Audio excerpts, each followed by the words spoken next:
ನಮಸ್ಕಾರ. ಇವತ್ತು ನಾನು ನಿಮ್ಮೊಂದಿಗೆ ಸಂವಿಧಾನ 2 ಚರ್ಚೆ ಮಾಡುವಂತಹ ಒಂದು ಯೋಚನೆಯನ್ನು ಹೊಂದಿದ್ದೇನೆ. ಈಗ ಸೆಮಿಸ್ಟರ್ 1ರಲ್ಲಿ ನೀವು ಸಂವಿಧಾನ 1 ನೋಡಿದ್ದೀರಿ. ಸಂವಿಧಾನ 1ದಲ್ಲಿ ನಾವು ಏನೇನು ನೋಡಿದ್ದೀವಿ ಅಂತಕ್ಕಂಥದ್ದನ್ನು ನಾವು ಸ್ವಲ್ಪ ನಾವು ರಿವಿಷನ್ ಮಾಡೋದಾದರೆ ಅದನ್ನು ನಾನು ನಿಮಗೆ ಸಂಕ್ಷಿಪ್ತವಾಗಿ ಇಲ್ಲಿ ವಿವರಿಸಲಿಕ್ಕೆ ಇಷ್ಟಪಡ್ತೇನೆ. ಕಾನ್ಸ್ಟಿಟ್ಯೂಷನ್,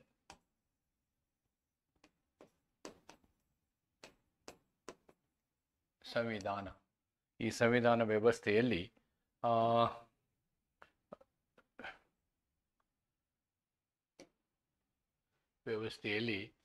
ನಾನು ಸಂವಿಧಾನವನ್ನು ಒಂದು ವಿಭಜನೆಯಾಗಿ ಮಾಡೋದಾದರೆ, ಈ ಸಂವಿಧಾನದಲ್ಲಿ ಅತಿ ಪ್ರಮುಖವಾದಂತಹ ವಿಭಜನೆ ಅಂತಂದರೆ fundamental rights, directive principles of state policy and other provisions.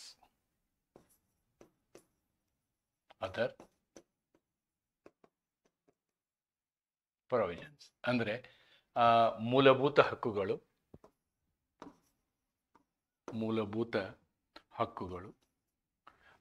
ರಾಜ್ಯ ನಿರ್ದೇಶನ ತತ್ವಗಳು ಮತ್ತು ಇತರೆ ಪ್ರಾವಧಾನಗಳು.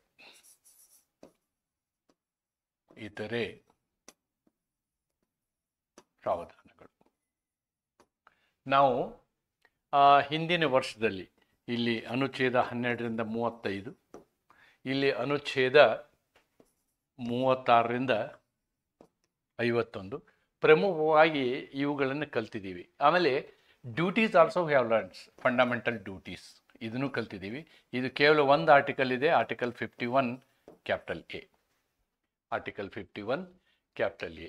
ಆಮೇಲೆ ಈ ಕಡೆ ನಾವು we have also seen article 5 to 11. 5 to 11 we have learnt about citizenship, ನಾಗರಿಕತ್ವದ ಬಗ್ಗೆ ನೋಡಿದ್ದೀವಿ. ಅಂದರೆ ನಾವು ಈಗ ಸಂಕ್ಷಿಪ್ತವಾಗಿ ಹೇಳೋದಾದರೆ ಇವೆಲ್ಲವನ್ನು ನಾವು ತಿಳ್ಕೊಂಡಿದ್ದೀವಿ. All these things we have learnt. This is in our semester 1. So what is left with we are going to learn in semester 2. 2ನೇ ಸೆಮಿಸ್ಟರ್ನಲ್ಲಿ ನಾವು ಕಲಿಯುವಂತಹ ಸಂವಿಧಾನದ ಇತರ ಪ್ರಾವಧಾನಗಳು. ಎಲ್ಲ ಸಂಪೂರ್ಣವಾಗಿ ಸಂವಿಧಾನವನ್ನು ನಾವು ಕಲಿತೀವಿ ಅಂತಲ್ಲ. ಇಲ್ಲಿ ನೆನ್ಪಿಟ್ಕೊಳ್ಳಿ, ಫಂಡಮೆಂಟಲ್ ರೈಟ್ಸ್ ಆ್ಯಂಡ್ DPSP ಇದನ್ನು ಗ್ರಾನ್ವಿಲೆ ಆಸ್ಟಿನ್ ಅವ್ರು ಹೇಳ್ತಾರೆ. Heart and soul of the constitution ಅಂತ ಹೇಳ್ತಾರೆ. Granville Austin has written 2 books on Indian independence. Is a historian, American historian. 2 ಪುಸ್ತಕ ಬರೆದಿದ್ದಾರೆ ಅವರು. ಈ ಎರಡನ್ನು ತುಂಬ ಚೆನ್ನಾಗಿ ಬರೆದಿದ್ದಾರೆ. ನಾವು ಕೆಲವೊಂದು ಪ್ರಕರಣಗಳನ್ನು ನೋಡಿದ್ದೀವಿ. And in the beginning these two were fighting each other. Ultimately it is settled in Kesavananda Bharati and Indira Gandhi and other cases. They were ultimately settled as in the doctrine of harmonious interpretation. ಅಂದರೆ ಎರಡು ಒಂದನ್ನೊಂದು ಸಪ್ಲ್ಯಾಂಟ್ ಮಾಡಬಾರ್ದು, ಸಪ್ಲಿಮೆಂಟ್ ಮಾಡಬೇಕು, ಒಂದು ಇನ್ನೊಂದನ್ನು ಪುರಸ್ಕರಿಸಬೇಕು ಅಂತಕ್ಕಂಥದ್ದನ್ನು ನಾವು ನೋಡಿದ್ದೀವಿ. ಅಂದರೆ ನಾವು ಸ್ವತಂತ್ರ ಪಡೆದುಕೊಂಡಿರುವಂತಹ ಉದ್ದೇಶ ಏನು ಅಂತಂದರೆ, ನಮಗೆ ಮೂಲಭೂತ ಹಕ್ಕುಗಳು ದೊರಕಬೇಕು ಅಂತಕ್ಕಂಥದ್ದು. ಮತ್ತು ಮೂಲಭೂತ ಹಕ್ಕುಗಳು ದೊರಕಬೇಕು ಅಂತಂದರೆ ದೇಶದ ಅಭಿವೃದ್ಧಿ ಆಗಬೇಕು ಅಂತಕ್ಕಂಥದ್ದು. ದೇಶದ ಅಭಿವೃದ್ಧಿಗೆ ನಾವು DPSPಯನ್ನು ನೋಡ್ಬೋದು. ಆ ದೇಶದ ಅಭಿವೃದ್ಧಿ ಹೆಸರಿನಲ್ಲಿ ಮೂಲಭೂತ ಹಕ್ಕಿಗೆ ತೊಂದರೆ ಆಗಬಾರ್ದು ಅಂತಕ್ಕಂಥದ್ದು. ಅಲ್ಟಿಮೇಟ್ಲಿ ಈ ಎಲ್ಲ ವಿಷಯಗಳು ಒಂದು ತಾತ್ವಿಕ ಹಂತಕ್ಕೆ ಬರಬೇಕಾದ್ರೆ ಅದು 1973 ಏನು ಹೇಳ್ತೀವಿ ನಾವು, 23 ಏಪ್ರಿಲ್ 1973 ಏನು ಹೇಳ್ತೀವಿ, ಆ ದಿನ ಅಂದರೆ ಕೇಶವಾನಂದ ಭಾರತಿ ಜಜ್ಮೆಂಟಿನ ದಿನ ಇದೆಯಲ್ಲ, ಅದು ನಮ್ಮ ಸಂವಿಧಾನವನ್ನು ಈ ಟರ್ಬುಲೆಂಟ್ ವಾಟರ್ನಿಂದ it has ultimately settled for a settled way. ನಾವು ವಿದೌಟ್ ಎನಿ ಟರ್ಬುಲೆನ್ಸ್ ಅಂಥೇಳಿ ನಾವು ಹೇಳ್ಬೋದು. ಆದ್ದರಿಂದ ಈ ವ್ಯವಸ್ಥೆ ಹೇಗೆ ನಡೀತಿದೆ ಅಂಥೇಳಿ ನಾವೀಗ ಸೆಮಿಸ್ಟರ್ 2ನಲ್ಲಿ ತಿಳ್ಕೊಳ್ತೀವಿ. ಈ ಸೆಮಿಸ್ಟರ್ 2ನಲ್ಲಿ ತಿಳ್ಕೊಳ್ಳುವಂತಹ ಸಮಯ ಅಂತಕ್ಕಂಥದ್ದನ್ನು ನಿಮಗೆ ಒಂದು ಪುನರುಚ್ಚಾರಣೆ ಮಾಡ್ತಾ ಈಗ ನಾನು ಈ ವಿಷಯದ ಬಗ್ಗೆ ಬರ್ತೇನೆ. ಅಂದರೆ ನಾವು ಇವತ್ತಿನ ಈ ವಿಷಯದಲ್ಲಿ ಏನು ಮಾಡ್ತೀವಿ ಅಂತಂದ್ರೆ ನಾವು ಫೆಡರಲ್ ಸ್ಟ್ರಕ್ಚರ್ ಬಗ್ಗೆ ನೋಡ್ತೀವಿ. We are going to study the state organisation, ರಾಜ್ಯ ವ್ಯವಸ್ಥೆ ಯಾವ ರೀತಿ ಇದೆ. ಭಾರತದ ಸಂವಿಧಾನಿಕ ವ್ಯವಸ್ಥೆಯಲ್ಲಿ ರಾಜ್ಯ ಅಥವಾ ರಾಜ್ಯವನ್ನು ನಡೆಸುವ ವಿಧಾನ ಯಾವ ರೀತಿ ಇದೆ ಅಂತಕ್ಕಂಥದ್ದನ್ನು we are going to discuss today. We are actually discussing the federal structure of our constitution. Then when we talk about federal structure of our constitution, we must basically understand what do we understand by federal system. Again, federal system, ಇದಕ್ಕೆ ಒಕ್ಕೂಟ ವ್ಯವಸ್ಥೆ ಅಂತಾರೆ. ಒಕ್ಕೂಟ ವ್ಯವಸ್ಥೆ, ಇನ್ನೊಂದು ಏಕ ವ್ಯವಸ್ಥೆ. ಒಕ್ಕೂಟ ವ್ಯವಸ್ಥೆ ಒಂದು, ಏಕ ವ್ಯವಸ್ಥೆ ಒಂದು. ಇಲ್ಲಿ ಒಕ್ಕೂಟ ವ್ಯವಸ್ಥೆ ಅಂತ ಹೇಳ್ತೀವಿ ನಾವು. ಇದಕ್ಕೆ ಸಂಘೀಯ ವ್ಯವಸ್ಥೆನೂ ಅಂತಾರೆ ಅಥವಾ ಸಂಘೀಯ ವ್ಯವಸ್ಥೆ. ಸಂಘೀಯ ವ್ಯವಸ್ಥೆ ನೀವು ನೆನ್ಪಿಟ್ಕೋಬೇಕು. ಯಾವುದೇ ಒಂದು ದೇಶ ಚಿಕ್ಕದಿದ್ರೆ ಅಲ್ಲಿ ನಾವು ಏನು ಮಾಡ್ತೀವಿ ಅಂದರೆ, ಫಾರ್ ಎ ಸ್ಮಾಲ್ ಕಂಟ್ರಿ, ಚಿಕ್ಕ ದೇಶ ಆದರೆ ಅದಕ್ಕೆ ನಾವೇನು ಮಾಡ್ತೀವಿ ಅಂದರೆ ಏಕ ವ್ಯವಸ್ಥೆ ಇಟ್ಕೊಳ್ತೀವಿ. ಏಕ ವ್ಯವಸ್ಥೆ. ಈ ಚಿಕ್ಕ ದೇಶ ದೊಡ್ಡ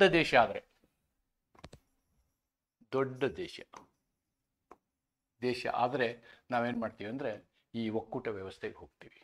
ಯಾಕೆ ದೊಡ್ಡ ದೇಶಕ್ಕೆ ಒಕ್ಕೂಟ ವ್ಯವಸ್ಥೆಗೆ ಹೋಗ್ತೀವಿ ಅನ್ನೋದನ್ನು ನಾವು ಅರ್ಥ ಮಾಡ್ಕೊಳ್ಬೇಕು. ದೇಶ ದೊಡ್ಡದಾದ ಹಾಗೆ ಒಂದು ಪ್ರದೇಶದಿಂದ ಇನ್ನೊಂದು ಪ್ರದೇಶಕ್ಕೆ ಭಾಷೆ ಬದಲಾಗ್ತದೆ, ಆಚರಣೆಗಳು ಬದಲಾಗ್ತವೆ, ವೈವಿಧ್ಯತೆಗಳು ಜಾಸ್ತಿ ಆಗ್ತವೆ. ಹಾಗಾಗಿ ಇಡೀ ದೇಶಕ್ಕೆ ನಾವು ಒಂದೇ ವ್ಯವಸ್ಥೆಯನ್ನು ಮಾಡಿದಾಗ ಆ ವ್ಯವಸ್ಥೆ ಎಲ್ಲ ಪ್ರದೇಶಗಳಿಗೆ ಸರಿ ಹೊಂದುವಂತಹ ಸಾಧ್ಯತೆ ಇರುವುದಿಲ್ಲ. ಅಂದರೆ ಅಲ್ಲಿ ಪ್ರಾದೇಶಿಕತೆ ಮತ್ತು ದೇಶ ಇವೆರಡೂದರ ಮಧ್ಯೆ ನಾವು ಸಾಮರಸ್ಯವನ್ನು ಮಾಡಬೇಕಾಗ್ತದೆ. ಆ ಸಾಮರಸ್ಯವನ್ನು ಮಾಡಲಿಕ್ಕೆ ಸಾಧ್ಯ ಆಗೋದು ಒಕ್ಕೂಟ ವ್ಯವಸ್ಥೆಯಲ್ಲಿ ಅಂತಕ್ಕಂಥದ್ದನ್ನು ನಾವು ನೋಡ್ಬೋದು. In federal structures, all these things we can incorporate, but not in the unitary system ಅಂತಕ್ಕಂಥದ್ದನ್ನು ನಾವು ಗಮನದಲ್ಲಿಟ್ಟಬೇಕು. Okay, this is the necessity. And what is exactly federal system? In federal system, we will have 2 to 3 levels of government. 2 to 3 levels of government. ಹಂತಗಳು, 2 ಹಂತಗಳಲ್ಲಿ ಸರ್ಕಾರಗಳಿರ್ತವೆ. ಉದಾಹರಣೆಗೆ ಭಾರತವನ್ನು ತೆಗೆದುಕೊಳ್ಳೋದಾದರೆ, ಭಾರತದಲ್ಲಿಯೂ ಕೂಡ 2 ಹಂತದ ಸರ್ಕಾರವಿದೆ. ಒಂದು ರಾಜ್ಯ ಸರ್ಕಾರವಿದೆ, ಇನ್ನೊಂದು ಕೇಂದ್ರ ಸರ್ಕಾರವಿದೆ. ಮುಂದುವರೆದು ನಾವು ಗಾಂಧೀಜಿಯ ಕನಸಿನಂತೆ ಇವಾಗ 3ನೇ ವ್ಯವಸ್ಥೆಯನ್ನು ಮಾಡಿದ್ದೀವಿ. ಅದು ಪಂಚಾಯತ್ ರಾಜ್ ವ್ಯವಸ್ಥೆ ಅಥವಾ ಮುನ್ಸಿಪಾಲ್ಟಿ ವ್ಯವಸ್ಥೆ ಅಂತ ಏನು ಹೇಳ್ತೀವಿ, ಆ ರೀತಿಯಾದಂಥ 3 ಹಂತದ ಆಡಳಿತ ವ್ಯವಸ್ಥೆಗೆ ನಾವು ಒಳಪಡ್ತೀವಿ. ಇಂತಹ ವ್ಯವಸ್ಥೆಗೆ ನಾವೇನಂತೀವಿ, ಒಕ್ಕೂಟ ವ್ಯವಸ್ಥೆ ಅಥವಾ ಸಂಘೀಯ ವ್ಯವಸ್ಥೆ ಅಂಥೇಳಿ ಹೇಳ್ತೀವಿ ಅನ್ನೋದನ್ನು ನಾವು ತಿಳ್ಕೊಳ್ಬೇಕು. ಆಮೇಲೆ ಈ ಒಂದು ವ್ಯವಸ್ಥೆಗೆ, ಈ ಒಂದು ಸಂಘೀಯ ವ್ಯವಸ್ಥೆಗೆ ನಾವು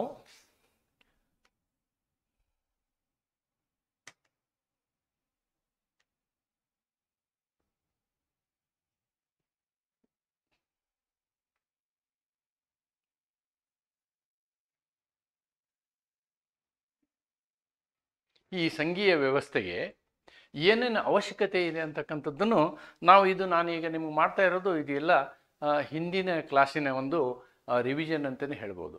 ಫಾರ್ ಎ ಫೆಡರಲ್ ಸಿಸ್ಟಮ್, ಒಂದು ಸಂಘೀಯ ವ್ಯವಸ್ಥೆಗೆ ನಮಗೇನಾಗಬೇಕಾಗತ್ತೆ ಅಂತಂದರೆ, ಫಾರ್ ಎ ಫೆಡರಲ್ ಸಿಸ್ಟಮ್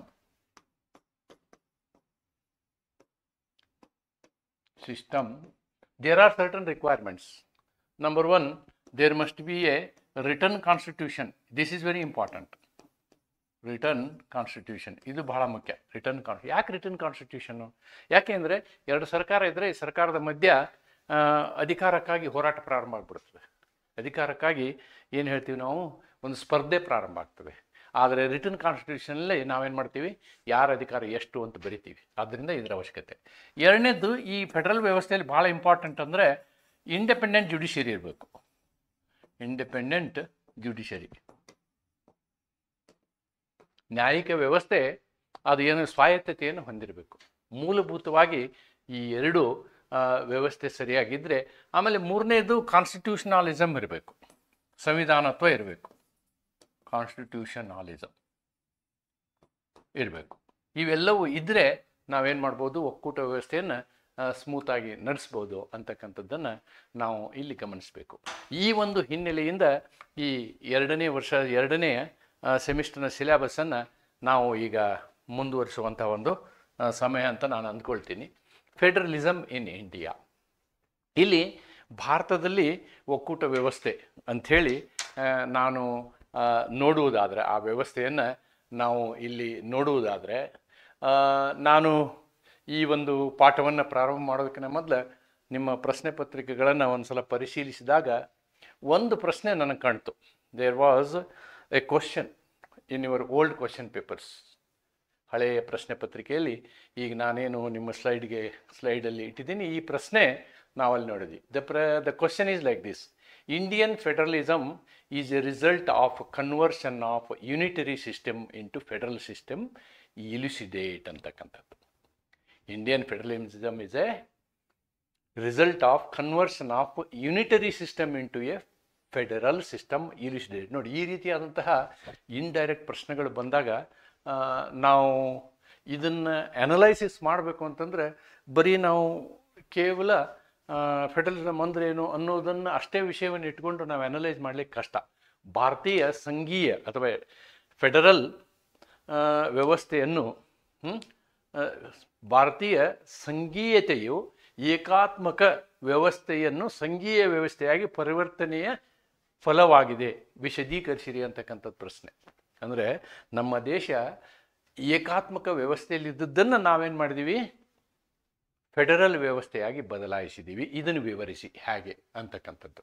ಈ ಪ್ರಶ್ನೆ ಬಂದಾಗ again, unless you understand what is how federalism is taken birth ಅನ್ನೋದನ್ನು ನೀವು ನೋಡಿದರೆ ಈ ಪ್ರಶ್ನೆಗೆ ಸರಿಯಾಗಿ ಉತ್ತರ ಬರೀಬೋದು. ಅದಕ್ಕೆ ನಾನೇನು ಮಾಡ್ತೀನಿ ಅಂತಂದರೆ, I will go to the oldest constitution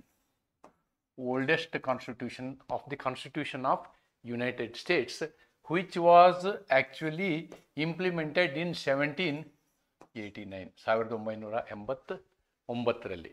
ಇಲ್ಲಿ ಏನಾಗಿತ್ತು ಅಂತಂದರೆ, ಆವತ್ತಿನ ದಿವಸ 7 ರಾಷ್ಟ್ರಗಳು, 7 countries or 13 countries, these countries volunteered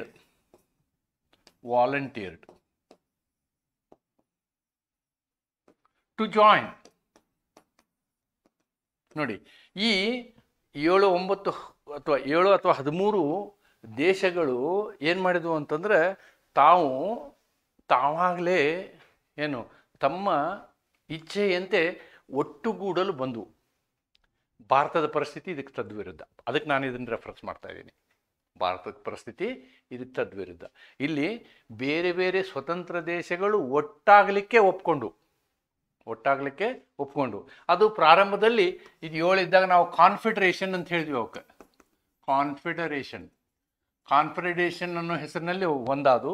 ಕೊನೆಗೆ ಒಂದು ಚಿಕ್ಕ ಸಂವಿಧಾನವನ್ನು ಬರ್ಕೊಂಡ್ರವರು, ಕೇವಲ 7 ಆರ್ಟಿಕಲ್ ಇರ್ತಕ್ಕಂಥ ಒಂದು ಸಂವಿಧಾನವನ್ನು ಬರ್ಕೊಂಡು ತಾವು ಒಂದಾದಾಗ ಏನಾಗಿತ್ತು ಅಂತಂದರೆ, ಅವರುಗಳಿಗೆ 2 ರೀತಿಯಾದಂತಹ ಸಾವರೆಂಟಿ ಇದ್ದು, ಸ್ವಾಯತ್ತತೆ ಅಂತ ಹೇಳ್ತೀವಿ ನಾವು, ಸಾರ್ವಭೌಮತ್ವ, ಸಾವರೆಂಟಿ. ಇವರು ಯಾವ ರೀತಿ ಒಪ್ಕೊಂಡ್ರು ಅಂತಂದರೆ, ಕೇವಲ ಕೆಲವು ವಿಷಯದಲ್ಲಿ ಮಾತ್ರ ರಾಷ್ಟ್ರಕ್ಕೆ ಅಧಿಕಾರ, ಉಳಿದಂತಹ ವಿಷಯಗಳೆಲ್ಲ ಪೂರ್ಣ ಸ್ವಾತಂತ್ರ್ಯ ರಾಜ್ಯಗಳಿಗೆ ಅಂತಕ್ಕಂಥದ್ದನ್ನು ತಿಳ್ಕೊಬೇಕಿಲ್ಲಿ. ಅಂದರೆ ರಾಜ್ಯಗಳು ತಮ್ಮದೇ ಆದಂತಹ ಸ್ವಾಯತ್ತತೆಯನ್ನು ಹೊಂದಿದ್ದವು, ಅಥವಾ they were having their own internal sovereignty ಅನ್ನೋದಂದರೆ. ಅದಕ್ಕೇನು ಮಾಡಿದ್ರು, ಅವರು ವಿಷಯಗಳನ್ನು ಹಂಚಿದ್ರು. ಇಂತಿಂತಹ ವಿಷಯಗಳಲ್ಲಿ ಫೆಡರಲ್ ಗೌರ್ಮೆಂಟು ಅಧಿಕಾರ ನಡೆಸಬೇಕು, ಅದನ್ನು ಬಿಟ್ಟು ಉಳಿದು ಎಲ್ಲ ವಿಷಯದಲ್ಲೂ ರಾಜ್ಯಗಳೇ ಅಧಿಕಾರ ನಡೆಸಬೇಕು. ಉದಾಹರಣೆಗೆ ನಾವು ಅಮೇರಿಕ ಉದಾಹರಣೆ ತಗೊಳ್ಳೋದಾದರೆ, ಈ ಫೆಡರಲ್ ವಿಷಯದಲ್ಲಿ maybe the foreign affairs, ವಿದೇಶಾಂಗ ನೀತಿ, then defence, communication, national roads, okay, ಈ ರೀತಿಯಾದ ಕೆಲವು ವಿಷಯಗಳನ್ನು ಏನು ಮಾಡಿದ್ರಲ್ಲಿ ಫೆಡರಲ್ ಗೌರ್ಮೆಂಟ್ಗೆ ಅಥವಾ ಕೇಂದ್ರ ಸರ್ಕಾರಕ್ಕೆ ಕೊಟ್ಟರು. ಉಳಿದ ಎಲ್ಲ ವಿಷಯಗಳು ರಾಜ್ಯದ ಅಧಿಕಾರದಲ್ಲಿ ಇದ್ದು. This is actually the origin of federalism. This is actually origin of federalism. ಅಂದರೆ ಈ ಒಂದು ಒಕ್ಕೂಟ ವ್ಯವಸ್ಥೆ ಅಥವಾ ಸಂಘೀಯ ವ್ಯವಸ್ಥೆ ಉದಯ ಆಗಿದ್ದು ಈ ರೀತಿಯಲ್ಲಿ. ಇಲ್ಲಿ ಆರ್ಟಿಕಲ್ 1, 2, 3ನಲ್ಲಿ ಕ್ಲಿಯರಾಗಿ ಹೇಳ್ತಾರೆ division of powers. Article 1, article 2, 1, 2, article 3ನಲ್ಲಿ ಡಿವಿಷನ್ ಆಫ್ ಪವರ್ಸ್ ಬರುತ್ತೆ, ಸಪ್ರೇಷನ್ ಆಫ್ ಪವರ್ಸ್ ಬರುತ್ತೆ. ಆಮೇಲೆ ಒಂದು ಪರ್ಟಿಕ್ಯುಲರ್ ಆರ್ಟಿಕಲ್ ಹಿಂಗೆ ಬರುತ್ತಲ್ಲ, ಯಾವ ವಿಷಯದಲ್ಲಿ ಯಾರು ಭಾಗವಹಿಸಬೇಕು ಅಂತಕ್ಕಂಥದ್ದು.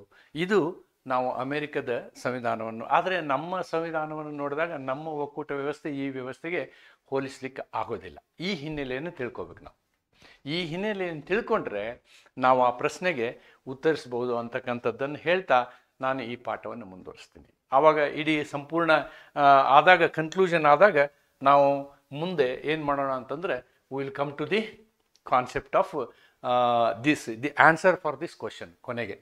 ಕೊನೆಗೆ ಈ ಪ್ರಶ್ನೆಗೆ ಉತ್ತರವನ್ನು ನಾವು ಕಂಡುಹಿಡಿಯೋಣ. ಈ ಹಿನ್ನೆಲೆಯನ್ನು ಹೇಳಿ, ಈಗ ನೋಡಿ, ಇಂಡಿಯನ್ ಫೆಡರಲಿಸಮ್ ಯಾವ ರೀತಿ ಇತ್ತು ಅಂತಂದರೆ a transition from unitary to federalism. ಅನ್ನೋದನ್ನು ನಾವಿಲ್ಲಿ ನೋಡ್ತೀವಿ. This is what is the situation, a transition from unitary to federalism. Indian federalism is unique in its origin and structure, unlike classical federations. ಇಲ್ಲಿ classical federation ಅಂದರೆ US federation. Classical ಅಂದರೆ you can refer to USA. Classical federations, like the United States, which were formed by independent states coming together. India's federal system evolved from a unitary framework.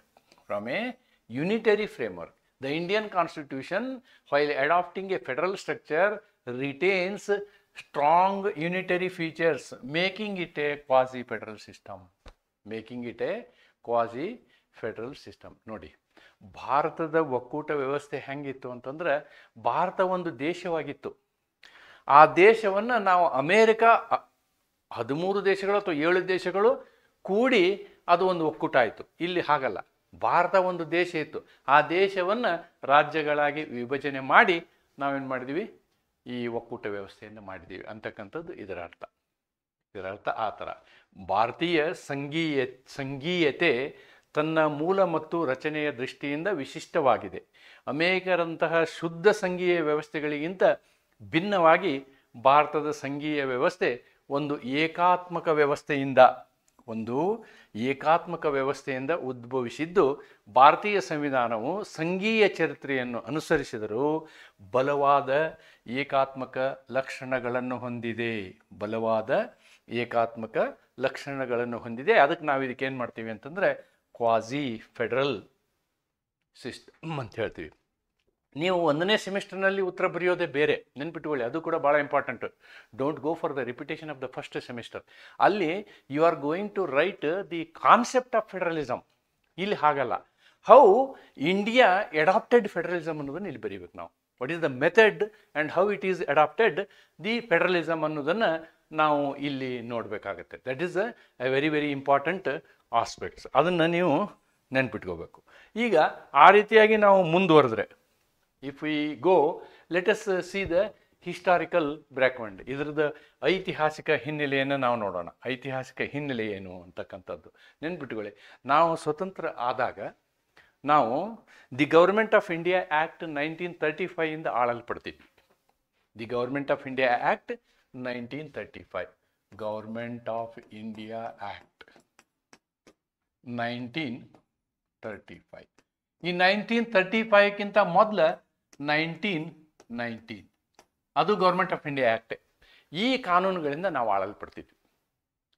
ಈ ಎರಡೂ ಕಾನೂನುಗಳಲ್ಲಿ ವ್ಯವಸ್ಥೆ ಏನಾಯಿತು ಅಂತಂದರೆ, ಈ 19ನೇ ಕಾನೂನು ಬರಬೇಕಾದ್ರೆ ಅಥವಾ 35ನೇ ಕಾನೂನು ಬರಬೇಕಾದ್ರೆ ನಮ್ಮ ದೇಶದಲ್ಲಿ ನಿರಂತರವಾಗಿ ಸ್ವಾತಂತ್ರ್ಯಕ್ಕಾಗಿ ಹೋರಾಟ ನಡೀತಿದ್ದು. ಅಧಿಕಾರಕ್ಕಾಗಿ ಹೋರಾಟ ನಡೀತಿದ್ವು. ಅಂದರೆ ಇಲ್ಲಿ ನಾವುಗಳು ಯಾಕೆ ಹೋರಾಟ ಮಾಡ್ತಾ ಇದ್ವಿ ಅಂತಂದ್ರೆ ನಮ್ಮ ದೇಶದ ಸಂಪತ್ತನ್ನು ತೆಗೆದುಕೊಂಡು ಹೋಗುವಂತಹ ಕೆಲಸವನ್ನು ಬ್ರಿಟಿಷರು ಮಾಡ್ತಾ ಇದ್ದುದರಿಂದ ಮತ್ತು ನಮ್ಮ ದೇಶದಲ್ಲಿ ನಮ್ಮ ಪ್ರಜೆಗಳ ಮೇಲೆ ಅನೇಕ ಅನ್ಯಾಯಗಳು ನಡೀತಾ ಇದ್ದುದರಿಂದ ನಾವು ಸ್ವಾತಂತ್ರ್ಯಕ್ಕಾಗಿ ಹೋರಾಟ ಮಾಡಿದ್ವಿ. ಅಷ್ಟೇ ಅಲ್ಲದೆ ಬ್ರಿಟಿಷರು ಕೂಡ ಹಂತ ಹಂತವಾಗಿ ನಮಗೆ ಸ್ವಾತಂತ್ರ್ಯವನ್ನು ಕೊಡುವಂತಹ ಪ್ರಯತ್ನವನ್ನು ಮಾಡಿದರು. ಕೆಲವರು ನಾಟಕವನ್ನು ಮಾಡಿದರು ಅಂತ ಹೇಳ್ತಾರೆ, ಆದರೆ ಪ್ರಯತ್ನವನ್ನು ಮಾಡಿದರು ಅಂತಕ್ಕಂಥದ್ದು ನನ್ನ ಅಭಿಪ್ರಾಯ. ಅದರಲ್ಲಿಯೂ ಪ್ರಮುಖವಾಗಿ ಈ 1935 ಆ್ಯಕ್ಟ್ನಲ್ಲಿ ಮೊದಲ ಬಾರಿಗೆ ಅವ್ರು ಏನು ಮಾಡಿದರು ಅಂತಂದರೆ 2 ತೆರನಾದಂತಹ ಸರ್ಕಾರಿ ವ್ಯವಸ್ಥೆಯನ್ನು ತಂದರು, ಆಡಳಿತ ವ್ಯವಸ್ಥೆಯನ್ನು ತಂದರು. ಈ ಆಡಳಿತ ವ್ಯವಸ್ಥೆ ಹೇಗೆ ಅಂತಂದರೆ ಕೇಂದ್ರದಲ್ಲಿ ಒಂದು ಗೌರ್ಮೆಂಟು, ಇನ್ನೊಂದು ಪ್ರೊವಿನ್ಷಿಯಲ್ ಗೌರ್ಮೆಂಟ್ ಅಂತ, ರಾಜ್ಯ ಮಟ್ಟದಲ್ಲಿ ಒಂದು ಗೌರ್ಮೆಂಟ್ ಅಥವಾ ಪ್ರೊವಿನ್ಷಿಯಲ್ ಗೌರ್ಮೆಂಟ್. ಈ ರೀತಿಯಾದಂಥ ವ್ಯವಸ್ಥೆಯನ್ನು ಅವ್ರು ಏನು ಮಾಡಿದರು, ತೆಗೆದುಕೊಂಡು ಬಂದರು. ಇದು ಇತಿಹಾಸ. ಇನ್ನು ನಿಖರವಾಗಿ ಹೇಳಬೇಕು ಅಂತಂದರೆ ಈ 1935 ಆ್ಯಕ್ಟ್ ಏನಿದೆಯಲ್ವಾ, ಈ ಆ್ಯಕ್ಟ್ನ ಅನೇಕ ಪ್ರಾವಧಾನಗಳನ್ನು ನಾವು ನಮ್ಮ ಸಂವಿಧಾನದಲ್ಲಿ ಅಳವಡಿಸಿಕೊಂಡಿದ್ದೀವಿ. ಅದರಲ್ಲಿಯೂ ಮುಖ್ಯವಾಗಿ ಅನುಸೂಚಿ 7 ಅಂತ ಹೇಳ್ತೀವಿ ನಾವು, ಶೆಡ್ಯೂಲ್ 7. ನಾವೇನು ಹೇಳ್ತೀವಿ, ಶೆಡ್ಯೂಲ್ 7. ಈ ಶೆಡ್ಯೂಲ್ 7 ಇದೆಯಲ್ಲ, ಇದನ್ನು ನಾವು ಈ 1935 ಆ್ಯಕ್ಟ್ನಿಂದ ಕಾಪಿ ಮಾಡಿದ್ದೀವಿ. 1935 ಆ್ಯಕ್ಟಿಂದ ಕಾಪಿ ಮಾಡಿದ್ದೀವಿ. ಈ ಶೆಡ್ಯೂಲ್ 7ನಲ್ಲಿ 3 ಲಿಸ್ಟ್ ಇದ್ದಾವೆ. ಲಿಸ್ಟ್ 1, ಲಿಸ್ಟ್ 2 ಮತ್ತು ಲಿಸ್ಟ್ 3. ಈ ಲಿಸ್ಟ್ 1ಗೆ ನಾವೇನಂತೀವಿ ಅಂದರೆ ಯೂನಿಯನ್ ಲಿಸ್ಟ್ ಅಂತೀವಿ, ಕೇಂದ್ರ ಪಟ್ಟಿ.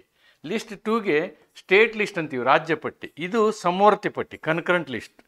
ಈ ರೀತಿಯಾದಂತಹ 3 ಲಿಸ್ಟ್ಗಳನ್ನು ನಾವು ಮಾಡಿ, ಈ 3 ಲಿಸ್ಟ್ಗಳು ಏನು ಹೇಳ್ತವೆ ಅಂತಂದರೆ ಎಂಥ ವಿಷಯದಲ್ಲಿ ಯಾವ ವಿಷಯದಲ್ಲಿ ಕೇಂದ್ರ ಅಧಿಕಾರವನ್ನು ಮಾಡಬೇಕು, ಯಾವ ವಿಷಯದಲ್ಲಿ ಪ್ರಾದೇಶಿಕ ಸರ್ಕಾರ, ಪ್ರೊವಿನ್ಷಿಯಲ್ ಗೌರ್ಮೆಂಟ್, ಅವತ್ತಿನ ಕಾಲ, I am talking about 1935 act, provincial government ಮಾಡಬೇಕು, ಮತ್ತು ಯಾವ ವಿಷಯದಲ್ಲಿ ಸಮವರ್ತಿ ಇರಬೇಕು ಅಂತಕ್ಕಂಥದ್ದನ್ನು ಇಲ್ಲಿಯೇ ಮೊದಲನೇ 1935 ಆ್ಯಕ್ಟ್ನಲ್ಲೇ ಗುರುತಿಸಲಾಗಿತ್ತು ಅಂತಕ್ಕಂಥದ್ದನ್ನು ನಾವಿಲ್ಲಿ ನೋಡಬೇಕು. This is very very important. ನೋಡಿ, before independence it was governed under a unitary system under British rule. ನೆನ್ಪಿಟ್ಕೊಳ್ಳಿ, ಬ್ರಿಟಿಷರು ಆಳ್ಕೆ ಮಾಡುತ್ತಿರ್ತಕ್ಕಂತಹ ಎಲ್ಲ ಪ್ರದೇಶಗಳಲ್ಲಿ ಏನಾಗಿತ್ತು, ಏಕವ್ಯವಸ್ಥೆ ಇತ್ತು.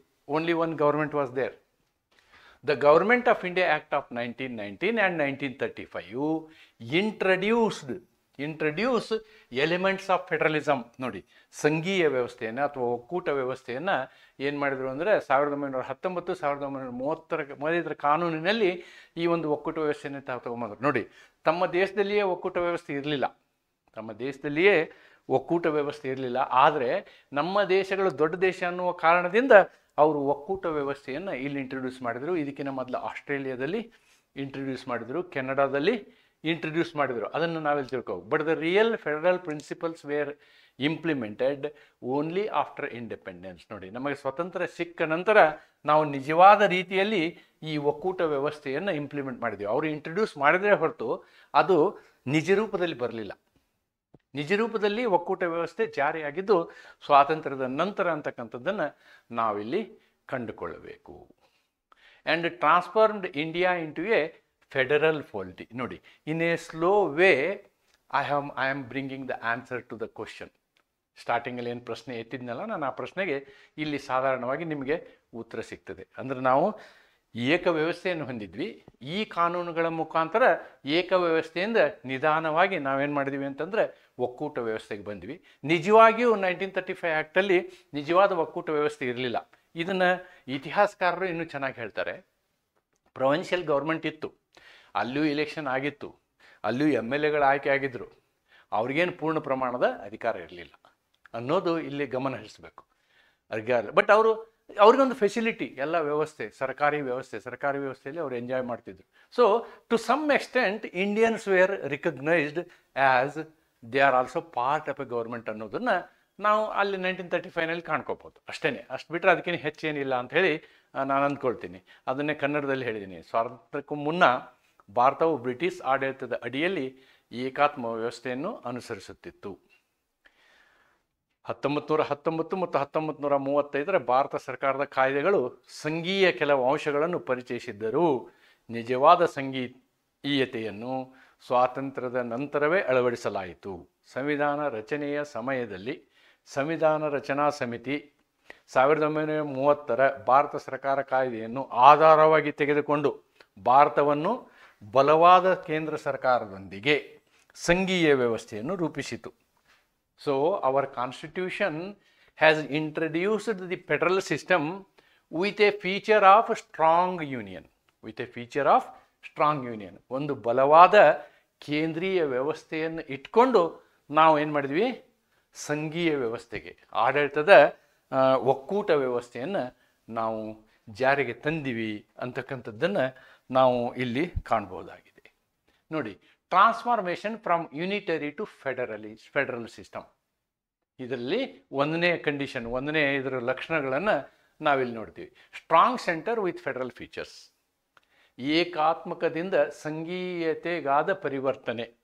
ಇಲ್ಲಿ ಏನು, ಬಲವಾದ ಕೇಂದ್ರ ಮತ್ತು ಸಂಘೀಯ ಅಂಶಗಳು ಅಥವಾ ಒಕ್ಕೂಟ ವ್ಯವಸ್ಥೆ. ಒಕ್ಕೂಟ ಅಂತಲೂ ಹೇಳ್ತಾರೆ ಇದಕ್ಕೆ, ಸಂಘೀಯ ಅನ್ನೋದನ್ನು ಹೇಳ್ಬೋದು ಅಥವಾ ಒಕ್ಕೂಟ ಅನ್ನೋದನ್ನು ನೀವು ಹೇಳ್ಬೋದಾಗಿದೆ. ಒಕ್ಕೂಟ ವ್ಯವಸ್ಥೆ.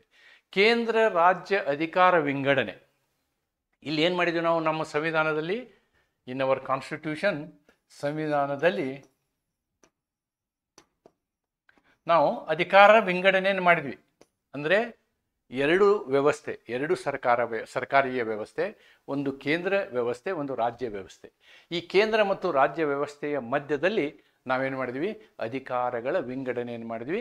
ಅದನ್ನು ಅನುಸೂಚಿ ಶೆಡ್ಯೂಲ್ 7ರಲ್ಲಿ ಮಾಡಿದ್ದೀವಿ.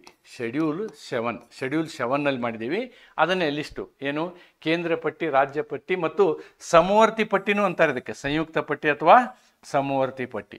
ಈ 3 ಪಟ್ಟಿಗಳನ್ನು ಮಾಡಿದ್ದೀವಿ. ಆದರೆ ತುರ್ತು ಪರಿಸ್ಥಿತಿಗಳಲ್ಲಿ ಕೇಂದ್ರ ಸರ್ಕಾರ ಹೆಚ್ಚಿನ ಅಧಿಕಾರವನ್ನು ಹೊಂದಿರುತ್ತದೆ. ಅದು ಹೇಗೆ ಅನ್ನೋದನ್ನು ನಾವು ಹೋಗ್ತಾ ನೋಡ್ತೀವಿ. ತುರ್ತು ಪರಿಸ್ಥಿತಿಯ ಬಗ್ಗೆಯೂ ನಾವು ಅಧ್ಯಯನ ಮಾಡ್ತೀವಿ. ಅನುಚ್ಛೇದ 352, 356 ಮತ್ತು 360 ಅನುಚ್ಛೇದಗಳು ನಮ್ಮ ತುರ್ತು ಪರಿಸ್ಥಿತಿಯ ಬಗ್ಗೆ ವಿವರಿಸ್ತೇವೆ. ಅದನ್ನು ಮುಂದೆ ಹೋಗ್ತಾ ನಾವು ಅದನ್ನು ನೋಡ್ತೇವೆ. ಈ ರೀತಿಯಾದಂಥ ವ್ಯವಸ್ಥೆಗೆ ನಾವು ಬಂದಿದ್ದೀವಿ ಅಂತಕ್ಕಂಥದ್ದನ್ನು ನಾವಿಲ್ಲಿ ನೋಡ್ಬೋದು. ಇಲ್ಲಿ ಎರಡನೇ ಗುಣಲಕ್ಷಣವನ್ನು ನೋಡಬೇಕಾದ್ರೆ ನೋಡಿ, ನಾನು ನಿಮಗೆ ಅಲ್ಲಿ ಹೇಳೋದು ಮರ್ತೆ. ಯಾವುದೇ ಒಂದು ನಿಜವಾದ ಸಂಘೀಯ ವ್ಯವಸ್ಥೆಯಲ್ಲಿ, ಫೆಡರಲ್ ವ್ಯವಸ್ಥೆಯಲ್ಲಿ 2 ನಾಗರಿಕತ್ವ ಇರ್ತವೆ. ಅಮೇರಿಕದಲ್ಲಿ 2 ನಾಗರಿಕತ್ವ. ಒಂದು ರಾಷ್ಟ್ರದ ನಾಗರಿಕತ್ವ ಅಂದರೆ federal citizenship, another one is state citizenship. ನೋಡಿ, ಸ್ಟೇಟ್ ಸಿಟಿಸನ್ಶಿಪ್ನಲ್ಲಿ ಇರ್ತಕ್ಕಂತಹ ನಿಮಗೇನು ಅವಕಾಶಗಳಿದ್ದಾವೆ, ನೀವು ನಿಮ್ಮ ರಾಜ್ಯದಲ್ಲಿ ಮಾತ್ರ ಅದು ದೊರೀತದೆ. ಆದರೆ ನಿಮ್ಮ ರಾಜ್ಯದಿಂದ ಇನ್ನೊಂದು ರಾಜ್ಯಕ್ಕೆ ಹೋದರೆ ಅಲ್ಲೇನಾಗುತ್ತೆ, ನಿಮ್ಮ ರಾಜ್ಯದಲ್ಲಿರುವ ಎಲ್ಲ ಅಧಿಕಾರಗಳು ಅಲ್ಲಿ ನಿಮಗೆ ಸಿಗೋದಿಲ್ಲ. ಫೆಡರಲ್ ಸಿಟಿಸನ್ಶಿಪ್ನ ಅಧಿಕಾರಗಳು ನಿಮ್ಗೆ ಸಿಗ್ತವೆ, ಹಕ್ಕುಗಳು ಸಿಗ್ತವೆ, ಎಲ್ಲವೂ ಸಿಗೋದಿಲ್ಲ. ನಮ್ಮ ದೇಶದಲ್ಲಿ ಹಾಗಲ್ಲ. ನಮ್ಮ ದೇಶದಲ್ಲಿ ನೀವು ಆರ್ಟಿಕಲ್ 370 ಅಬಾಲಿಷ್ ಆದ ನಂತರ ಕಾಶ್ಮೀರವನ್ನು ಸೇರಿದಂತೆ ದೇಶದ ಯಾವುದೇ ಭಾಗದಲ್ಲಿದ್ದರೂ ನಿಮಗೆ ದೇಶದ ಮತ್ತು ರಾಜ್ಯದ ಎಲ್ಲ ಅಧಿಕಾರಗಳು ದೊರೆಯುತ್ತವೆ ಅಂತಕ್ಕಂಥದ್ದನ್ನು ನಾವಿಲ್ಲಿ ನೋಡ್ಬೋದು. Unified citizenship, this is about citizenship. Then unified judiciary. ನೋಡಿ, ಮತ್ತೆ ನಾನು ಅಮೇರಿಕದ ಪ್ರಶ್ನೆಯನ್ನು ಹೇಳಬೇಕಾಗ್ತದೆ. ಅಮೇರಿಕದಲ್ಲಿ 2 ಥರನಾದಂಥ ನ್ಯಾಯಿಕ ವ್ಯವಸ್ಥೆ ಇದೆ. ಅಲ್ಲಿ ರಾಜ್ಯಕ್ಕೂ ಒಂದು ಸುಪ್ರೀಂ ಕೋರ್ಟ್, ಸರ್ವೋಚ್ಚ ನ್ಯಾಯಾಲಯ ಇರ್ತದೆ, ಮತ್ತು ಫೆಡರಲ್ ಸುಪ್ರೀಂ ಕೋರ್ಟ್ ಇರ್ತದೆ, ಪ್ಯಾರಲಲ್ ಕೋರ್ಟ್ಗಳಿರ್ತವೆ. ಅದು ನಮ್ಮ ದೇಶದಲ್ಲಿ ಹಂಗಲ್ಲ. ನಮ್ಮ ದೇಶದಲ್ಲಿ ಹೆಂಗೆ ಅಂದರೆ ನ್ಯಾಯಿಕ ವ್ಯವಸ್ಥೆ ಯೂನಿಟ್ರಿ ಆಗಿದೆ, ಫೆಡರಲ್ ಇಲ್ಲ. ಒಂದೇ ನ್ಯಾಯಿಕ ವ್ಯವಸ್ಥೆ. We have only 1 supreme court, we have only 1 high court. And both High Court and Supreme Court deal with all the matters, whether it is a matter of a state or it is a matter of a union or the center ಅಂತಕ್ಕಂಥದ್ದನ್ನು ನಾವು ನೋಡಬೇಕು. Unlike the US, where each state has its own citizenship and laws, India follows a single citizenship policy with a unified judiciary, maintaining a degree of centralization. ನೋಡಿ, ಕೇಂದ್ರೀಯ ಏಕೀಕೃತ ವ್ಯವಸ್ಥೆಯನ್ನು ನಾವು ಹೊಂದಿದ್ದೀವಿ. ನ್ಯಾಯಾಂಗ ವ್ಯವಸ್ಥೆಯಲ್ಲಿಯೂ ಏಕೀಕೃತ ವ್ಯವಸ್ಥೆ ಮತ್ತು ನಾಗರಿಕತ್ವದ ವಿಷಯದಲ್ಲೂ ಏಕೀಕೃತ ವ್ಯವಸ್ಥೆ. ಇನ್ನೂ ಒಂದು ವಿಷಯ ನಾವು ಹೇಳೋದಾದರೆ, ಈ ಒಂದು ಪವರ್ಸ್ಗಳನ್ನು ನೀವು ಎಷ್ಟೇ ಹಂಚಿ, ನಾ ಹೇಳಿದ್ನಲ್ಲ ನಿಮ್ಗೆ ಅನುಸೂಚಿ 7ರಲ್ಲಿ ನಾವು ಅಧಿಕಾರಗಳನ್ನು ಹಂಚಿದ್ದೀವಿ. ಲಿಸ್ಟ್ 1ನಲ್ಲಿ ಕೇಂದ್ರ ಸರ್ಕಾರದ ಅಧಿಕಾರಿಗಳು ಅಂದರೆ income tax department, railway department, ಆಮೇಲೆ ಏನು ಡಿಫೆನ್ಸು, ಇವೆಲ್ಲ ಕೇಂದ್ರ ಸರ್ಕಾರಕ್ಕೆ ಹಂಚಿದ್ವಿ. ಹಾಗೆ ರೆವಿನ್ಯೂ ಮತ್ತು ಸೇಲ್ಸು ಇವೆಲ್ಲವನ್ನು ರಾಜ್ಯಕ್ಕೆ ನಾವು ಹಂಚಿದ್ದೀವಿ ಅಂತ ಇಟ್ಕೊಳ್ಳಿ. ಏನೇ ಹಂಚಿದರೂ ಕೂಡ ಎಲ್ಲ ಹಂಚಿಕೆ ಆದ ನಂತರವೂ ಕೆಲವೊಂದು ಉಳಿದಿರುತ್ತೆ. ಅವಕ್ಕೆ ನಾವೇನಂತೀವಿ ಉಳಿಕೆ ಅಧಿಕಾರಗಳು ಅಂತೀವಿ. ಇಲ್ಲಿ ಅಮೇರಿಕಾ ಅಥವಾ ನಿಜವಾದ ಸಂಘೀಯ ವ್ಯವಸ್ಥೆಯಲ್ಲಿ ಏನಾಗಿರುತ್ತೆ ಅಂತಂದರೆ ಉಳಿಕೆಯ ಅಧಿಕಾರಿಗಳು ಪ್ರೊವಿನ್ಷಿಯಲ್ ಗೌರ್ಮೆಂಟ್ನಲ್ಲಿರ್ತವೆ, ಅಂದರೆ ರಾಜ್ಯ ವ್ಯವಸ್ಥೆಯಲ್ಲಿರ್ತವೆ, ಕೇಂದ್ರ ವ್ಯವಸ್ಥೆಯಲ್ಲಿ ಇರಲ್ಲ. ಪ್ರೊವಿನ್ಷಿಯಲ್ ಗೌರ್ಮೆಂಟ್ನಲ್ಲಿರ್ತವೆ, ಸ್ಥಳೀಯ ಸರ್ಕಾರದಲ್ಲಿರ್ತವೆ. ಎಲ್ಲಿ? ನಿಜವಾದ ಸಂಘೀಯ ವ್ಯವಸ್ಥೆಯಲ್ಲಿ, ನಿಜವಾದ ಫೆಡರಲ್ ಸಿಸ್ಟಮಲ್ಲಿ. ಆದರೆ ನಮ್ಮ ಭಾರತ ದೇಶದಲ್ಲಿ ಹಾಗಾಗಿಲ್ಲ. ಉಳಿಕೆಯ ಅಧಿಕಾರವನ್ನು ಕೇಂದ್ರವೇ ಉಳಿಸ್ಕೊಂಡಿದೆ. It is reverse. ಇನ್ನು ಜನರಲ್ ಸೆನ್ಸ್, ಜನರಲಿ ಸಾಮಾನ್ಯವಾಗಿ ಏನಾಗುತ್ತೆ ಅಂತಂದರೆ ರೆಸಿಡಿಯಲ್ ಪವರ್ ಅಂತೀವಿ ನಾವು. Residual power is vested in provincial government. ಯಾವಾಗ? ರಿಯಲ್ ಫೆಡರಲಿಸಮ್ ಇದ್ದಾಗ. ಆದರೆ ಇಲ್ಲಿ ಭಾರತ ದೇಶದಲ್ಲಿ ಹಾಗಾಗಿಲ್ಲ. In most federations residual powers rest with the states, but in India they are vested in the union government. ಭಾರತ ದೇಶದಲ್ಲಿ ಸಂಘೀಯ ರಾಷ್ಟ್ರಗಳಲ್ಲಿ ರಾಜ್ಯಗಳು ಶೇಷ ಅಧಿಕಾರಗಳನ್ನು ಹೊಂದಿದರೆ, ಭಾರತದ ವ್ಯವಸ್ಥೆಯಲ್ಲಿ ಈ ಶೇಷ ಅಧಿಕಾರಗಳು ಕೇಂದ್ರ ಸರ್ಕಾರದ ಕೈಯಲ್ಲಿವೆ ಅನ್ನೋದನ್ನು ನಾವೇನು ಮಾಡ್ಬೋದು? ಆರ್ಟಿಕಲ್ 248 ನೋಡ್ಬೋದು. Article 248 specifically it has written that the residual powers are vested in the union ಅಂತ. ಅಂದರೆ ಶೇಷ ಅಧಿಕಾರಿಗಳು ಅವು ಏನು ಕೇಂದ್ರ ಸರ್ಕಾರಕ್ಕೆ ಒಳಪಡುತ್ತವೆ ಅಥವಾ ಕೇಂದ್ರೀಯ ವ್ಯವಸ್ಥೆಗೆ ಒಳಪಡುತ್ತವೆ, ರಾಜ್ಯ ವ್ಯವಸ್ಥೆಗೆ ಒಳಪಡುವುದಿಲ್ಲ ಅಂತಕ್ಕಂಥದ್ದನ್ನು ನಾವೇನು ಮಾಡಿದ್ದೀವಿ? ಈ ನಮ್ಮ ಭಾರತದ ಸಂವಿಧಾನದಲ್ಲಿ ಅಳವಡಿಸಿದ್ದೀವಿ ಅಂತಕ್ಕಂಥದ್ದನ್ನು ನಾವಿಲ್ಲಿ ನೋಡ್ಬೋದು. ಇನ್ನು 4ನೇ ಲಕ್ಷಣ, the fourth, this one significance ಏನು? 4ನೇ ಲಕ್ಷಣ ಏನು? The president of India has the power to impose a state of emergency. ತುರ್ತು ಪರಿಸ್ಥಿತಿಯನ್ನು ಜಾರಿಗೊಳಿಸುವಂಥ ಅಧಿಕಾರವನ್ನು ನಮ್ಮ ರಾಷ್ಟ್ರಪತಿಗಳು ಹೊಂದಿದ್ದಾರೆ. ನಾನು ನಿಮ್ಗೆ ಹೇಳಿದ್ನಲ್ವಾ, ಅನುಚ್ಛೇದ 352, 56 ಮತ್ತು 360. ಎಸ್ಪೆಷಲಿ 352 ಏನು ಮಾಡ್ತೀವಿ ಅಂದರೆ ರಾಷ್ಟ್ರ ಮಟ್ಟದಲ್ಲಿಯ ಸಮಸ್ಯೆಗಳು, 2 ರೀತಿಯಾದಂಥ ಸಮಸ್ಯೆಗಳು. ಒಂದು ಯುದ್ಧದ ಸಂದರ್ಭದಲ್ಲಿ ಅಥವಾ ಯುದ್ಧ ಆಗಬಹುದೆಂಬ ಅನುಮಾನದ ಸಂದರ್ಭದಲ್ಲಿ, ಇದು ಒಂದು. ಇನ್ನೊಂದು ಆರ್ಮ್ಡ್ ರೆಬಿಲಿಯನ್ ಅಂತ ಹೇಳ್ತೀವಿ. ಮೊದಲು ಇಂಟರ್ನಲ್ ಡಿಸ್ಟರ್ಬೆನ್ಸ್ ಅಂತಿತ್ತು, ಇವಾಗ ಅದನ್ನು ತೆಗೆದು ಆರ್ಮ್ಡ್ ರೆಬಿಲಿಯನ್ ಮಾಡಿದ್ವಿ. ಅದಕ್ಕೆ ಒಂದು ಇತಿಹಾಸ ಇದೆ. ಅದನ್ನು ನೀವು ನೋಡಬೇಕು ಅಂತಂದರೆ ಅಥವಾ ಅದನ್ನು ತಿಳ್ಕೊಬೇಕು ಅಂತಂದರೆ ಬೇಸಿಕ್ ಸ್ಟ್ರಕ್ಚರ್ ಥಿಯರಿ ಅಥವಾ ಆ ವಿಷಯವನ್ನು ನೀವು ನೋಡಿದರೆ ಗೊತ್ತಾಗುತ್ತೆ. ಅಲ್ಲಿ ತುರ್ತು ಪರಿಸ್ಥಿತಿಯ ಬಗ್ಗೆ ಒಂದು ವಿಶೇಷವಾದಂತಹ ಒಂದು ವಿಡಿಯೋ ಇದೆ ನಂದು, ಅದನ್ನು ನೀವು ನೋಡ್ಬೋದು. ಅಲ್ಲಿ ನಿಮಗೆ ಅದರ ವಿವರವಾದಂಥ ಅರ್ಥ ನಿಮಗೆ ದೊರೆಯುತ್ತದೆ. ಆದ್ದರಿಂದ ಅಂಥ ಸಂದರ್ಭದಲ್ಲಿ ದೇಶದ ಯಾವುದೇ ಭಾಗದಲ್ಲಿ ಅಥವಾ ಪೂರ್ಣ ದೇಶದಲ್ಲಿ ನಾವು ತುರ್ತು ಪರಿಸ್ಥಿತಿಯನ್ನು ಜಾರಿ ಮಾಡುವಂಥ ಅಧಿಕಾರವನ್ನು ರಾಷ್ಟ್ರಪತಿ ಕೊಟ್ಟಿದ್ದೀವಿ. ಅಲ್ಲದೆ ಯಾವುದೇ ಒಂದು ರಾಜ್ಯಕ್ಕೆ ಸೀಮಿತವಾಗಿ 356 ಯಾವುದೇ ಒಂದು ರಾಜ್ಯಕ್ಕೆ ಸೀಮಿತವಾಗಿ ನಾವು ತುರ್ತು ಪರಿಸ್ಥಿತಿಯನ್ನು ಜಾರಿಗೊಳಿಸ್ಬೋದು. ನಮ್ಮ ದೇಶದ ಈ ಪ್ರಜಾಪ್ರಭುತ್ವ ಇತಿಹಾಸದಲ್ಲಿ ಬಹಳ ಅತೀ ದುರುಪಯೋಗಗೊಂಡಂತಹ ಅನುಚ್ಛೇದ ಯಾವುದು ಅಂತ ಹೇಳಿ ನಾವೇನಾದ್ರು ಹೇಳೋದಾದರೆ ಅದು ಅನುಚ್ಛೇದ 356 ಅಂತ ಹೇಳ್ಬೋದು.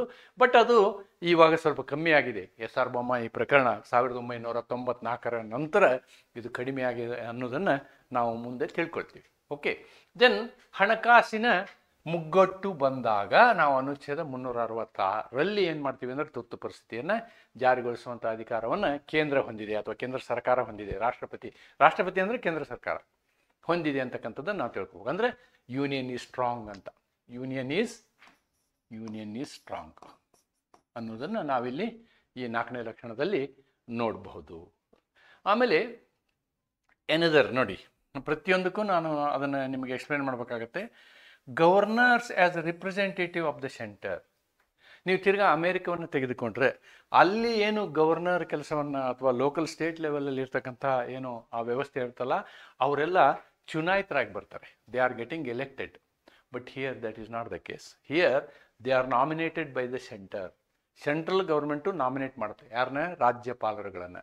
ಅಂದರೆ ಆ ಕೇಂದ್ರ ಸರ್ಕಾರ ತನ್ನ ಒಬ್ಬ ಪ್ರತಿನಿಧಿಯನ್ನು ಪ್ರತಿ ರಾಜ್ಯದಲ್ಲಿ ಇಡ್ತದೆ.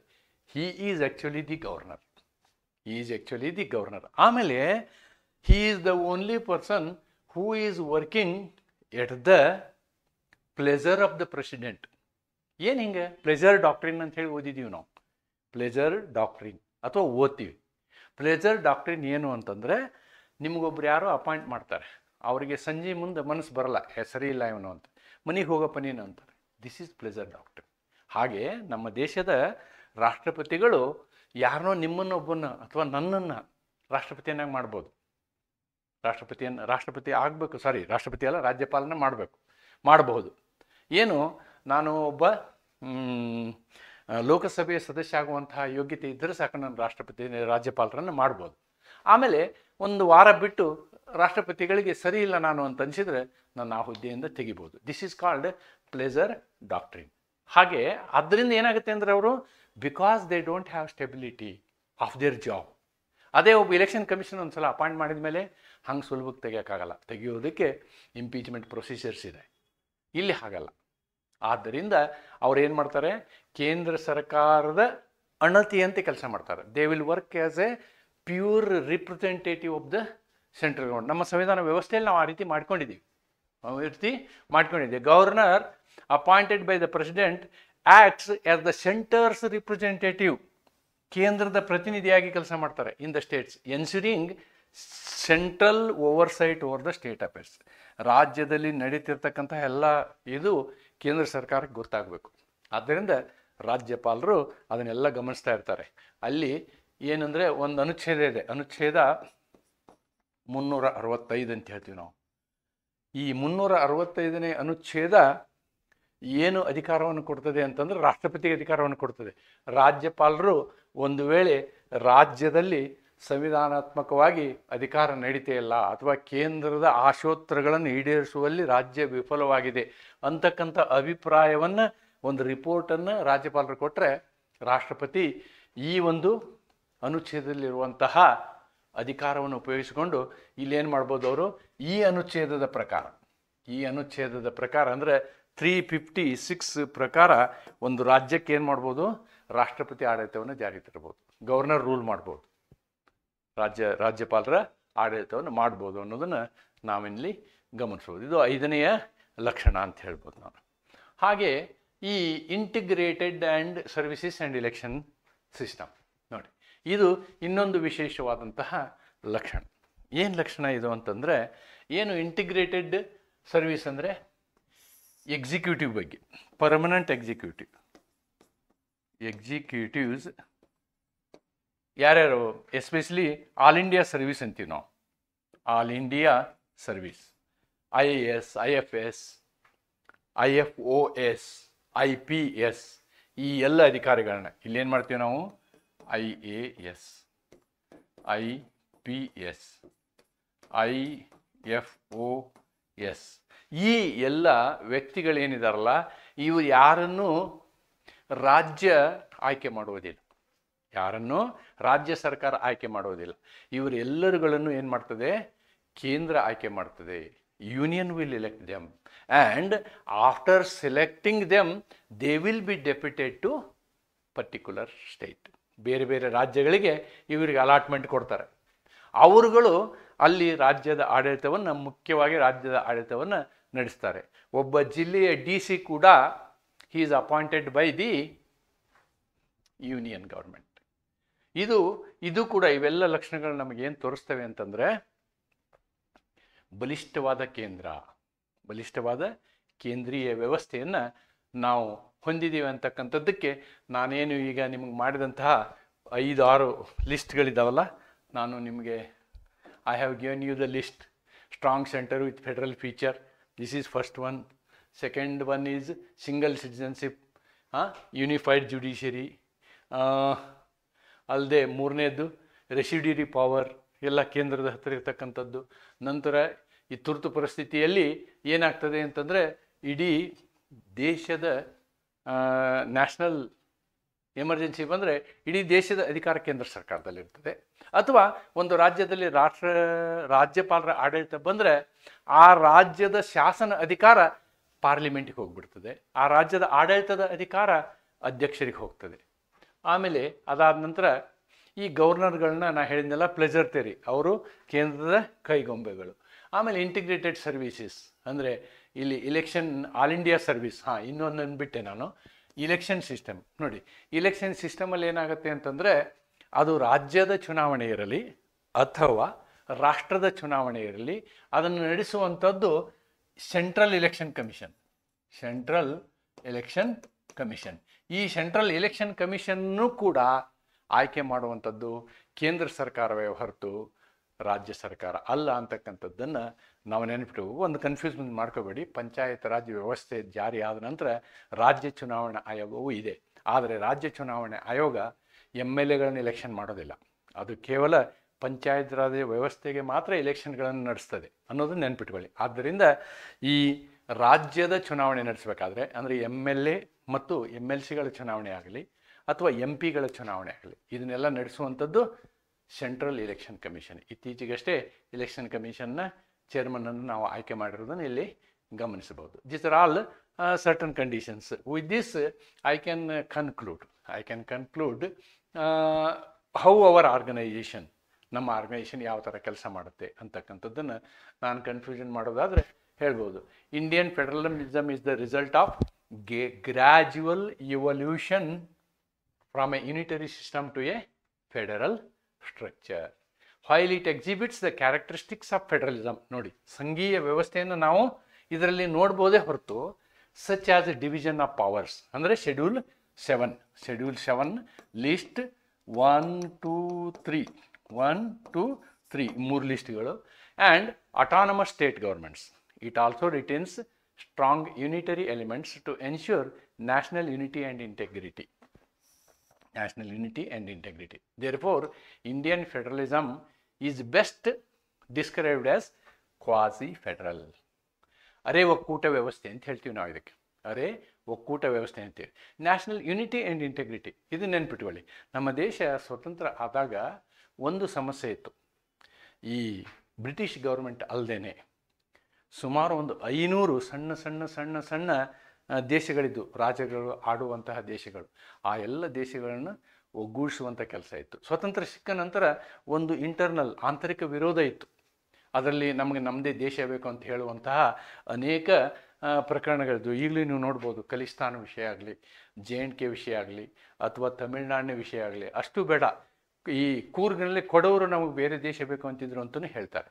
ಇದು ಎಲ್ಲದನ್ನು ಸರಿದೂಗಿಸುವುದಕ್ಕೋಸ್ಕರ ಬಲಿಷ್ಠ ಕೇಂದ್ರದ ಅವಶ್ಯಕತೆ ಆವತ್ತಿನ ದಿನ ಇತ್ತು ಅಂತಕ್ಕಂಥದ್ದನ್ನು ಮನಗಂಡಂತಹ ನಮ್ಮ ಸಂವಿಧಾನ ಕರಡು ಸಮಿತಿ ಈ ರೀತಿಯಾದ ವ್ಯವಸ್ಥೆಯನ್ನು ಮಾಡಿ ಏನು ಮಾಡ್ತು, ನಮಗೆ ನಮ್ಮ ಸಂವಿಧಾನವನ್ನು ರಚಿಸಿತು. Therefore we are having a quasi federal system in India ಅಂತಕ್ಕಂಥದ್ದನ್ನು ನಾವು ಇಲ್ಲಿ ಕಾಣ್ಬೋದಾಗಿದೆ. ಈಗ ಈ ವಿಷಯಕ್ಕೆ ಸಂಬಂಧಪಟ್ಟಂತೆ ಇಷ್ಟನ್ನು ನಾವು ಬರಿಬೋದು ಶಾರ್ಟ್ ನೋಟು, ಅಥವಾ ಈಗೇನು ನಾನೊಂದು ಪ್ರಶ್ನೆಯನ್ನು ನಿಮ್ಮ ಮುಂದೆ ಇಟ್ಟಿದ್ನೋ ಅದನ್ನು ನೋಡಿದಾಗ ಇಷ್ಟನ್ನು ನಾವು ಬರಿಬೋದು. ಆದರೆ ಇದ್ರ ಜೊತೆಗೆ ನಮಗೆ ಸ್ವಾತಂತ್ರ್ಯ ಬಂದ ನಂತರ ಈ ಒಕ್ಕೂಟ ವ್ಯವಸ್ಥೆಯನ್ನು ಪ್ರಶ್ನಿಸಿ ರಾಜ್ಯ ಮತ್ತು ಕೇಂದ್ರಗಳ ಮಧ್ಯ ಏನಾಯಿತು, ಘರ್ಷಣೆ ಉಂಟಾಯಿತು. ಈ ಎಲ್ಲ ಘರ್ಷಣೆಗಳು ಬಂದಾಗ ಈ ಘರ್ಷಣೆಗಳನ್ನು ಬಗೆಹರಿಸುವಂತಹ ಜವಾಬ್ದಾರಿ ಯಾರಿಗಿರ್ತದೆ ಅಂತಂದರೆ ಅದು ಸುಪ್ರೀಂ ಕೋರ್ಟಿಗೆ, ಅಂದರೆ ಸರ್ವೋಚ್ಚ ನ್ಯಾಯಾಲಯಕ್ಕೆ ಇರ್ತದೆ ಅಂತಕ್ಕಂಥದ್ದನ್ನು ನಾವಿಲ್ಲಿ ಗಮನಿಸಬೇಕು. ಆದ್ದರಿಂದ ನಾನೇನು ಮಾಡ್ತೀನಿ ಅಂತಂದರೆ ಇದರ ಮುಂದುವರಿದ ಭಾಗವಾಗಿ ಎರಡನೇ ವಿಡಿಯೋನಲ್ಲಿ ಸುಮಾರು 3 ರಿಂದ 4 ಪ್ರಕರಣಗಳನ್ನು 1964ರಲ್ಲಿ ಒಂದು ಪ್ರಕರಣ ಬರುತ್ತೆ, 1978ರಲ್ಲಿ 2 ಪ್ರಕರಣ ಬರುತ್ತೆ, ಮತ್ತು SR ಬೊಮ್ಮಾಯಿ ಪ್ರಕರಣ 1994ರಲ್ಲಿ SI ಬೊಮ್ಮಾಯಿ ಪ್ರಕರಣ ಬರುತ್ತೆ. ಈ 3 ಪ್ರಕರಣಗಳು ಈ ಫೆಡರಲ್ ವಿಷಯಕ್ಕೆ ಸಂಬಂಧಪಟ್ಟಂತಹ ಪ್ರಕರಣಗಳಾಗಿರೋದ್ರಿಂದ ಅವುಗಳ ಚರ್ಚೆಯನ್ನು ಮುಂದಿನ ವಿಡಿಯೋನಲ್ಲಿ ಮಾಡ್ತೀನಿ ಅಂತ ಹೇಳ್ತಾ ಈ ವಿಡಿಯೋನ ಇಲ್ಲಿ ಮುಕ್ತಾಯಗೊಳಿಸ್ತೀನಿ. ನಮಸ್ಕಾರ.